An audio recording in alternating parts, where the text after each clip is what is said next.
तर नमस्कार विद्यार्थी मित्रांनो, सर्वप्रथम स्वराज अकॅडमी अकोला या आपल्या YouTube चॅनलवर तुम्हा सर्वांचे स्वागत करतो व आजच्या व्हिडिओला आपण सुरुवात करतो। तर पहा, आजच्या व्हिडिओमध्ये आपण हिमोग्लोबिन याबाबत चर्चा करणार आहोत। मग आता हिमोग्लोबिन म्हणजे काय, हिमोग्लोबिनचे संरचना कशी आहे, हिमोग्लोबिनचे कार्य काय आहे, हिमोग्लोबिनचे प्रमाण किती असते, हिमोग्लोबिनचे प्रमाण कमी झाले तर काय होते, हिमोग्लोबिनचे प्रमाण जर वाढले तर काय प्रॉब्लेम होतात, या सर्व प्रश्नांची उत्तरे तुम्हाला या व्हिडिओमध्ये मिळतील। फक्त व्हिडिओ शेवटपर्यंत पहा, व्हिडिओ एकदम इंटरेस्टिंग आहे। तर सुरुवात करूया आपण हिमोग्लोबिन। कशाला सुरुवात करूया, हिमोग्लोबिन। लक्षात घ्या बाळा, सुरुवातीला आपण पाहणार आहे हिमोग्लोबिन। मग आता या हिमोग्लोबिन बाबत चर्चा करत असताना लक्षात घ्या, आपण सुरुवातीला पाहणार आहे की या हिमोग्लोबिनचा शोध कोणी लावला। कारण कसं असते, जर एखादी गोष्ट आपण त्याचा पहिला काय पाहतो, शोध पाहतो की शोध कोण लावला। तर तसंच या हिमोग्लोबिन बाबत चर्चा करत असताना या हिमोग्लोबिनचा जर आपण शोध पाहिला तर सर्वप्रथम शोध जर पाहिला तर लक्षात घ्या, शोध सर्वप्रथम 1840 ला, कधी रे 1840 ला, 1840 ला काय झालं तर 1840 ला लक्षात घ्या, फेड्रिच 1840 ला फेड्रिच हुनफिलेड चला बोला कोण आहे, पहा हे काही आपले काका पुतणे की याचे नाव आपल्याला लक्षात राहतील, आपल्याला हे वाचाच लागेल। फेड्रिच हुनफिलेड हे शास्त्रज्ञ आले, फेड्रिच हुनफिलेड नावाचे काय आले, शास्त्रज्ञ आले। आणि यांनी काय केलं, लाल रक्तपेशीमधून हिमोग्लोबिन काय केले, वेगळे केले। मी काय बोलालो पहा, लाल रक्तपेशीतून हे काय केले, हिमोग्लोबिन वेगळे केले, बरोबर। कशामधून, लाल रक्तपेशीमधून जे क्रिस्टल असतात त्यामध्ये हिमोग्लोबिन काय केले, वेगळे केले। कोणी, फेड्रिच हुनफिलेड यांनी काय केले, लाल रक्तपेशीच्या क्रिस्टल असतात त्यातून काय केले, हिमोग्लोबिन वेगळे केले। मग त्यानंतर काय झालं, त्यानंतर काय झालं लक्ष द्या, तिथून 1851 ला, तिथून 1851 ला, मग त्याच्यानंतर कोणी ते पहा, त्याच्यानंतर कोण आलं, त्याच्यानंतर लक्षात घ्या की 1851 ला आता पहा पहिले कोण आलं, 1840 ला फेड्रिच हुनफिलेड याने काय केलं की याने सांगितलं की बा जे लाल रक्तपेशीचे क्रिस्टल होते त्यातून काय केले, हिमोग्लोबिन डायरेक्ट काढले, वेगळे काढून ठेवले, काय केले, वेगळे काढले। 11 वर्षांना, मग इथून 11 वर्षांना काय झालं की एक संशोधक येतात ज्याचं नाव आहे बघा ओटो फुनके। काय, ओटो फुनके। आता हे जे ओटो फुनके संशोधक असतात का, हे असतात बघा जर्मनीचे, कुठचे आहेत रे, हे असतात जर्मनी। आता हे आहेत जर्मनीचे, हे जर्मन शास्त्रज्ञ आहेत, हे काय जर्मन शास्त्रज्ञ आहेत, कोण, ओटो फुनके।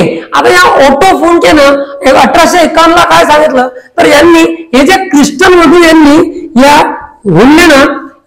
हुनफिलेडनं काय केलं, जे क्रिस्टल मधून हिमोग्लोबिन वेगळे केले ते त्या क्रिस्टलच्या स्वरूपाचा अभ्यास केला। काय, या क्रिस्टलच्या स्वरूपाचा अभ्यास, क्रिस्टलच्या स्वरूपाचा काय केला यानं, अभ्यास केला। कोणी केला, ओटो फुनके यांनी। कधी केला, 1851। त्यानंतर इथून आता थोड्या दिवसानंतर म्हणजेच कधी 1959, काय बोलावले पहा, 1959 ला काय होते, 1959 ला अजून एक शास्त्रज्ञ येतात, ते ब्रिटिश शास्त्रज्ञ असतात, त्यांचं नाव काय आहे, त्यांचं नाव आहे मॅक्स फ्युरेट्स। काय त्यांचं नाव, मॅक्स फ्युरेट्स, त्याला आपण फेरेट सुद्धा म्हणतो, मॅक्स फ्युरेट्स।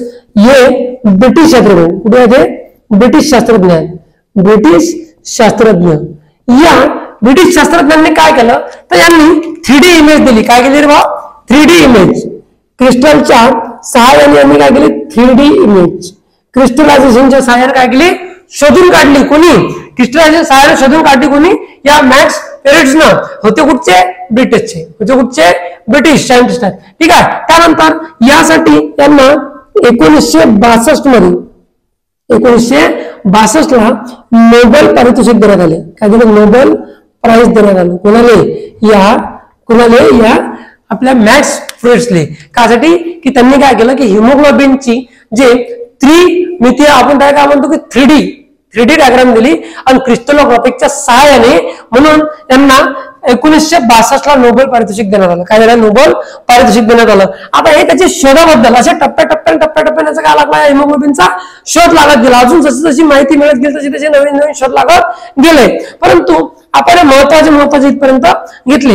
आता आपण जर या हिमोग्लोबिन म्हणजे काय, म्हणजे हिमोग्लोबिनचं संरचना कशी आहे, त्याचं स्ट्रक्चर कसं आहे याबाबत जर चर्चा केली तर सुरुवातीला लक्ष द्या की याचं जर आपण स्वरूप पाहिलं, काय पाहिलं, हिमोग्लोबिनचं स्वरूप म्हणजे याचं समजा आपण रचना किंवा स्वरूप आपण जर पाहिलं तर लक्षात घ्या आपण हिमोग्लोबिन आता हा शब्द जर एकत्रित वाचला तर एकत्रित आपल्याला समजत नाही. मग या शब्दाला आपण फोडून टाकू.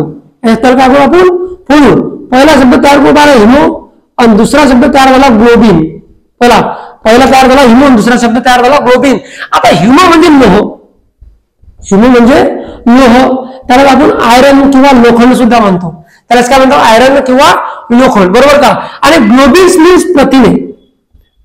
मीन्स प्रथिने, यालाच म्हणतो आपण प्रोटीन्स. काय म्हणतो यालाच, प्रोटीन्स, बरोबर का. चला मग आता लक्षात घ्या की हिमो म्हणजे लोह किंवा आयरन आणि ग्लोबिन्स मीन्स प्रथिने. तर बोला ना, ग्लोबिन्स मीन्स प्रथिने. मग आता लक्षात घ्या म्हणजे हिमोग्लोबिन या शब्दात जर आपण पाहिलं तर याच्यात काय आहे, लोखंड सुद्धा आहे आणि प्रथिने सुद्धा आहेत. काय, लोखंड सुद्धा आहे आणि प्रथिने सुद्धा आहेत. आता याची जर आपण सरसनच पाहायचं म्हटलं, रचनेबद्दल विचार केला तर बघा हा हिमोग्लोबिन जो आहे की नाही हा हेमच्या कशापासून बनवली, हेमच्या गटापासून बनला, हेमच्या गटापासून तयार झालेला आहे. आणि हेमचे गट असतात किती तर असतात बघा 4. हेमच्या 4 गटापासून बनला. किती गटापासून बनला हा, 4 गटापासून. आणि लक्षात घ्या हा जर हेमच्या 4 गटापासून जरी बनला असला तरी प्रत्येक हेमच्या किंवा प्रत्येक हेम ज्यामध्ये काय असते, आयरन असते. बघा प्रत्येक हेम मध्ये काय असते, आयरन असते. पाणी काय बोललो, प्रत्येक हेम मध्ये काय असते, आयरन असते. आयरन म्हणजे लोह, लोखंड. आणि माहिती तुम्हाला की आपण ज्यावेळेस ऑक्सिजन घेतो तर ऑक्सिजनची रिएक्शन ज्यावेळेस लोखंडासोबत होते, ठीक आहे, किंवा आपण म्हणतो ना की आयरनलेस काय म्हणतो, फेरस. आणि ऑक्सिजन म्हणजे ऑक्सिजन आणते, ठीक आहे. फेरसची रिएक्शन ज्यावेळेस ऑक्सिजन सोबत होते त्यावेळेस जंग लागते. काय लागते, जंग. तुम्ही जर लोखंड असं बाहेर ठेवलं त्याला जर समजा ऑक्सिजनच्या कॉन्टॅक्ट मध्ये आला त्याला लागते जंग. आणि जंगाचा जो रंग असते तो असते बघा तांबडा किंवा लाल. काय असते, तांबडा किंवा लाल. आणि त्यामुळेच हा जो रंग आहे हा आयरन, ऑक्सिजनची रिएक्शन झाली की याने रंग प्राप्त होते लाल. कोणता रंग प्राप्त होते, लाल. आणि हा हिमोग्लोबिन असते कुठे तर आपल्या आरबीसी मध्ये. आरबीसी म्हणजेच रक्त. काय ते, रक्त. आणि यामुळेच म्हणतात की रक्ताला कोणता रंग प्राप्त झाला, लाल. कोणता रंग प्राप्त झाला, लाल. मग तुम्हाला विचारलं की लाल रंग कोणामुळे प्राप्त झाला, हिमोग्लोबिन. कोणामुळे झाला, हिमोग्लोबिन. रक्ताला लाल रंग प्राप्त कशामुळे होते, हिमोग्लोबिनमुळे. जसा झाडात क्लोरोफिलमुळे हिरवा रंग प्राप्त होते तसाच मनुष्यामध्ये, ठीक आहे, किंवा लाल रंग कशामुळे प्राप्त होते तर कशामुळे, हिमोग्लोबिन. कशामुळे, हिमोग्लोबिन. चला हिमो म्हणजे लोह आणि ग्लोबिन्स मीन्स प्रथिने. एकदम सोपी आणि सरळ, काही टेन्शन घ्यायचं नाही. हे झाली याची संरचना. आता आपण जर विचार केला याच्या समोर जर आपण जर थोडं विचार केला किंवा आपल्या रक्ताला रंग पुनर्वत झाला हिमोग्लोबिनमुळे. कोणामुळे झाला, हिमोग्लोबिन. आपण याचा शोधही पाहिले, याची रचनाही पाहिली.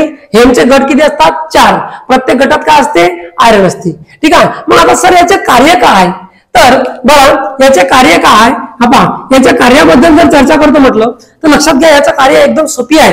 ऑक्सिजनचे वहन करणे. एक हिमोग्लोबिन ऑक्सिजनचे 4 रेणू वाहून नेते. किती रेणू वाहून नेते रे बा, एक हिमोग्लोबिन ऑक्सिजनचे 4 रेणू वाहून नेते. किती रेणू वाहून नेते, 4. किती नेते, 4. मग आता मुद्दा लक्षात घ्या याचं कार्य काय, तर याचं कार्य आहे बघा, याचं कार्य आहे ऑक्सिजनचे वहन. काय बोललो, ऑक्सिजनचे वहन. फुफ्फुसापासून जे ऑक्सिजन असते ब्लडच्या सहाय्याने काय करते, पूर्ण पेशीपर्यंत पोहोचवते. आणि तिथून जे कार्बन डायऑक्साईड जमा करून आणते ते डबल फुफ्फुसात काय करते, वापस पाडून देते. म्हणजे शुद्ध रक्त जे आपण म्हणतो, जे आपण ऑक्सिजनेटेड ब्लड म्हणतो, त्यात ऑक्सिजन असते ते काय करते, पूर्ण बॉडीले वहन करते. आणि जे अशुद्ध असते ते डबल फुफ्फुसापर्यंत काय आणते, सोडून देते. हे मेन कार्य कोणाचा, या हिमोग्लोबिनचं आहे. कोणाचं बा, हिमोग्लोबिनचं. सर हे हिमोग्लोबिन एवढं इम्पॉर्टंट आहे, अबे हो हे एवढं इम्पॉर्टंट आहे. हे जर नसतं तर मग ऑक्सिजनचं काय वहन का आपण गप्ती माणूस तुला झाला ना, नाही. म्हणून हे काय याचं काम करते, ठीक आहे. म्हणजे ऑक्सिजनचे वहन करते आणि कुठं, पेशीपर्यंत. प्रत्येक पेशीला आपल्या ऑक्सिजनची गरज आहे ना, मग त्याने काय करते, वहन करते. आणि हे असते कुठं, एक दुसरं तिसरं काही नसून लाल रक्तपेशीमध्ये. एक प्रथिने म्हणून कार्य करते. कोण? हिमोग्लोबिन. म्हणजे आपलं जे रक्त आहे त्या रक्तात जे लाल रक्तपेशी आहे त्या लाल रक्तपेशीमध्ये एक प्रथिने आहे ज्याला आपण आधीला हिमोग्लोबिन. मग या लक्षात घ्या, आपण बोललो हेमचे गट किती आहेत रे? 4. अब या हेमच्या गटामुळे ऑक्सिजन बांधणं म्हणजे काय एक शक्य होते, त्यात ऑक्सिजन बांधून ठेवता आलं नसतं. हो का? आता याच्या जर आपण समोर गेलो तर आपण याचे प्रमाण किती आहे, काय प्रमाण किती आहे, याच्या प्रमाणाबद्दल जर आपण चर्चा केली, घ्या याचे प्रमाण किती आहे. प्रमाण काय म्हणजे कोणामध्ये किती प्रमाण? सर स्त्रियांमध्ये पुरुषांमध्ये प्रमाण सारखं असते का? तर नाही, थोडंफार कमी जास्त असते. मग सुरुवातीला आपण प्रमाण पाहू पुरुषांमध्ये. कशामध्ये पाहू? पुरुष. आणि नंतर पाहू आपण स्त्रियांमध्ये. नंतर कशात पाहू? स्त्रियांमध्ये. मग सर पुरुषांमध्ये किती असते? तर पुरुषांमध्ये असते भाऊ 13.5 ते 17.5 ग्राम डेसिलिटर. चला किती? 13.5 ते 17.5 ग्राम पर डेसिलिटर. कारण मी काय म्हणालो? 13.5 ते 17.5 ग्राम डेसिलिटर कोणात असते? पुरुषांमध्ये. कोणात असते? पुरुषांमध्ये. मग सांगा बरं, स्त्रियांमध्ये कमी असेल का जास्त असेल? अबे तर कमी असेल. किती असेल? कमी. तर किती असते? 12 ते किती रे? 12 ते किती?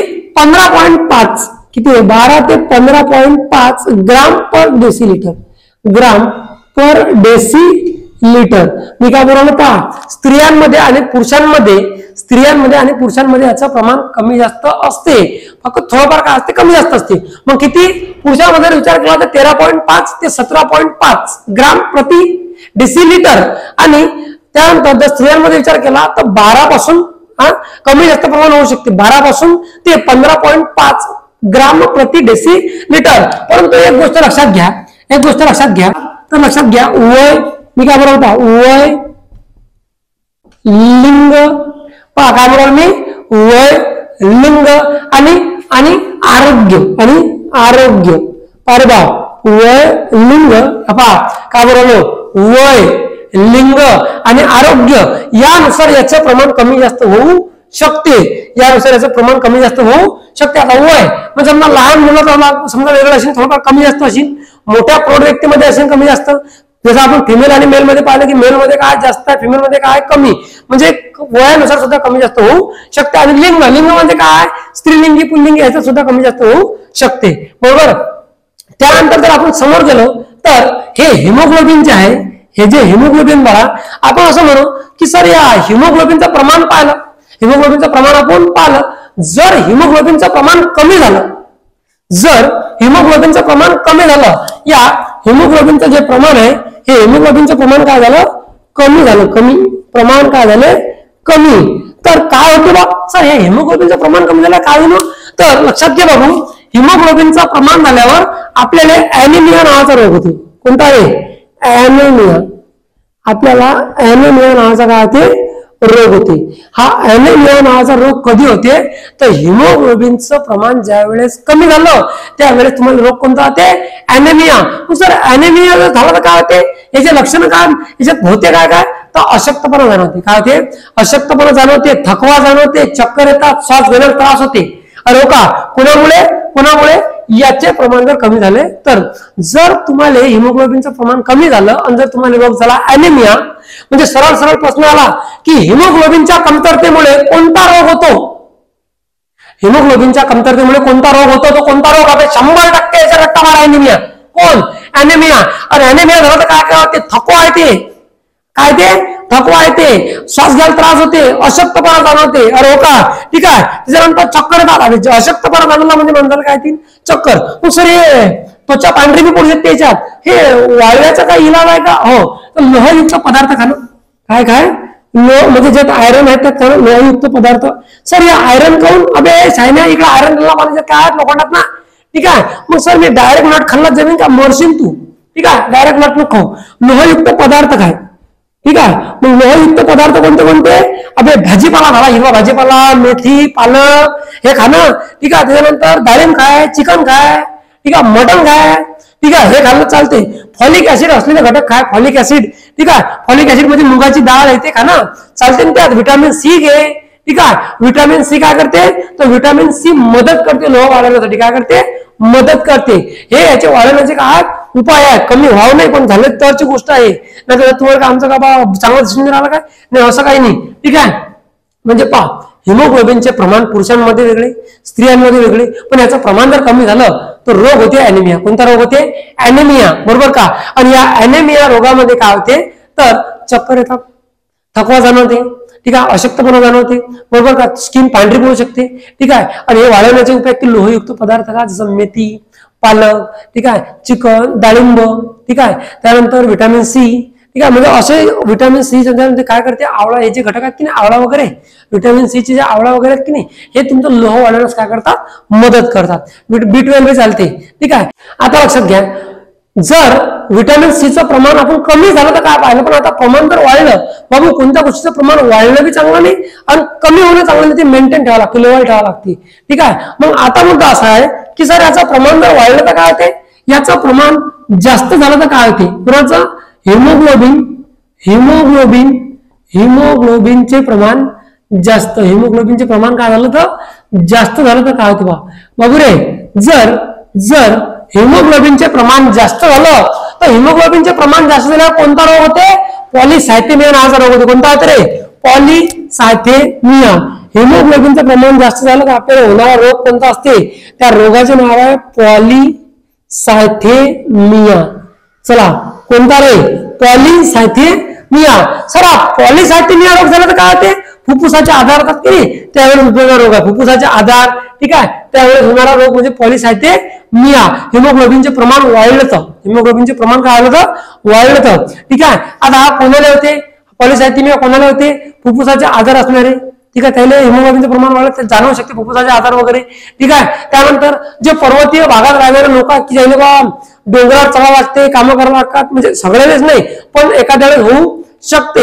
ठीक आहे. स्मोकिंग करणारे सिगरेट छोट्या अगरबत्ती पेटवणारे छोटी अगरबत्ती असते ना ते लावणारे त्याला होऊ शकते हा. ठीक आहे. पण याची लक्षणं काय असतात तर लक्षात घ्या याची लक्षणं असतात डोकं दुखणं. जर म्हटलं तुम्हाला की समजा आता तुम्हाला म्हटलं की पॉलिसायथेमियाची लक्षणे काय तर याच्या लक्षणामध्ये काय बाळा डोकं दुखते चक्कर येतात. ठीक आहे. धडधड वाटते बा जीव धडधड करते. ठीक आहे. त्याच्यानंतर अबे याच्यापासून सगळ्यात खतरनाक धोका आहे हृदय विकाराचा धोका. अटॅक येऊ शकतो. अटॅक जर आला तर मरसान तुम्ही. ठीक आहे. स्मोकिंग करणारे लक्ष द्या हे पुरा गेम वाजून टाकेन तुमचा हिमोग्लोबिन.